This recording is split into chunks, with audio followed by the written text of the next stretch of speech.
एक दफा का जिक्र है। एक गरीब लड़का था, नाम था हुसन। उसकी माँ बहुत बीमार रहती थी, मगर वो हमेशा अपने बेटे के लिए दुआ करती रहती। घर में फाके होते, मगर माँ के चेहरे पर कभी शिकवा ना आता। वो बस यही कहती, बेटा अल्लाह पर भरोसा रख, वही सब कुछ ठीक करेगा। हसन दिन रात मेहनत करता, कभी किसी के खेत में मजदूरी, कभी किसी दुकान पर छोटा मोटा काम। उसकी एक ही ख्वाहिश थी, माँ की दवा बंद ना हो। वो खुद भूखा रह लेता, मगर माँ के लिए खाने का बंदोबस्त जरूर करता। एक दिन जब वो थका हारा घर आया, माँ के चेहरे पर मुस्कुराहट थी।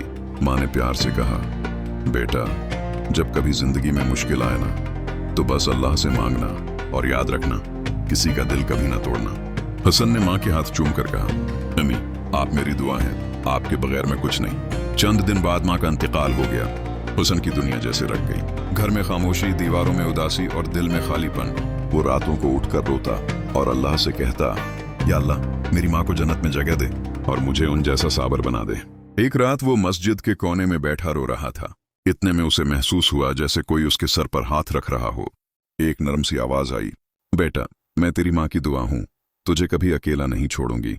हुसन की आंखों से आंसू बह निकले, मगर दिल को एक अजब सुकून मिल गया। अब वो हर नमाज के बाद कहता, या अल्लाह उन सब माँओं पर रहमत फरमा जो अपने बच्चों के लिए रातों को जागती हैं। सबक, माँ की दुआ इंसान के लिए दुनिया का सबसे कीमती खजाना है। जब सब साथ छोड़ देते हैं, तब माँ की दुआ ही इंसान के रास्ते को रोशन करती है।